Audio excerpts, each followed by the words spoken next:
Hey, how's it going? Welcome back. So there's a 300 subs contest going on over at Trevor's Flat, Round, and Spun Vinyl Community channel, and I aim to do an entry for that today.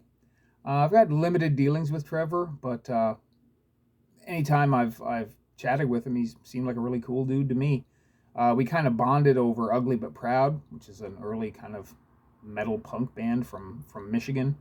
He's originally from Michigan, but I believe he's in Washington State now. But overall, seems like a good dude to me, and he's got 300 subs, so congrats, man. And he's doing a contest. Pretty straightforward, so yeah, let's get into that. Obviously, subscribe to him, make a video. He wants you to show the gifted, or yeah, first bought, gifted, or oldest record that still has meaning to you. I'm going with the charmingly named Nunfuckers. It's the Dead on the Floor 7-inch from 1987, self-released by the band. They were from Waterloo, Ontario, which is just down the highway from me.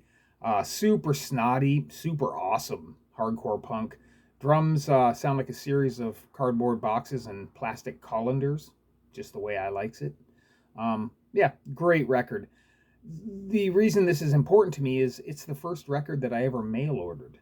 Now, I bought records before this, but we had more record stores back then, and I never really had to, buy them through the mail. But this wasn't showing up at my record store, and I wanted it, so I mail ordered it. And it's been a steady descent into misadventure since. So yeah, Nunfuckers, Dead and on the Floor. First record I ever mail ordered. It's good shit. Next up, show your single most recent purchase. I bought a bunch of singles at the same time, so I just grabbed the one that was at the front of the stack, and that's Suburban Lawns, Gidget Goes to Hell, backed with My Boyfriend. California weirdo new wave band led by Sue Tissue. Who's even more weird than most weirdos. Really, really good band. Anybody who's into new wave and early 70s punk anyways are probably well aware of Suburban Lawns. But yeah, I saw this at Emissions Record Shop in Toronto, and it came home with me. So Suburban Lawns. Show an album that never lets you down. It's a classic for me from 1984. I've had it since it came out, really. It's the Welcome to 1984 compilation put out by Maximum Rock and Roll. I have several copies of this. Like I said, I've had it since it came out.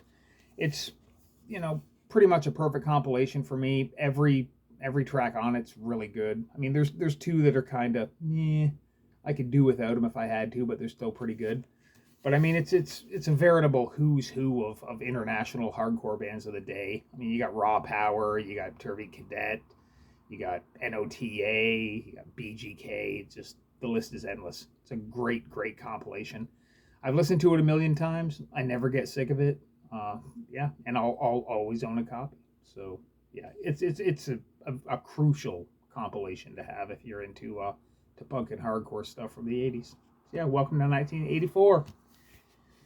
And the last part of the contest is give a shout out to another channel that has less subs than you.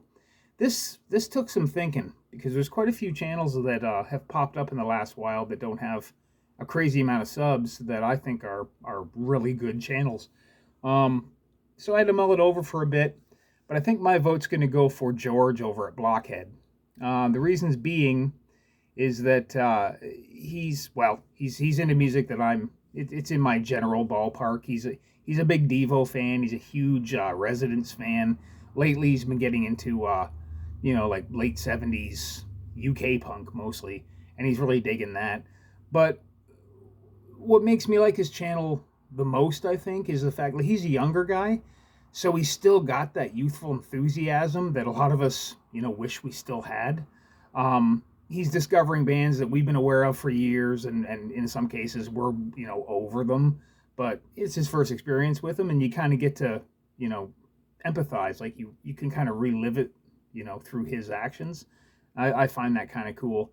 And plus he's a really nice guy. Now, that's just going off his internet persona. He may actually, go off camera and kick puppies. I don't know. But on the camera, seems like a really nice guy. He's into good music. I like his enthusiasm. I like his attention to detail. He like actively seeks out the minutia of bands and records, and you know, I can respect a deep dive. So yeah, my vote goes to George over at Blockhead. So yeah, that's Trevor's contest. So once again, Trevor, congrats on the subs, and see you guys later.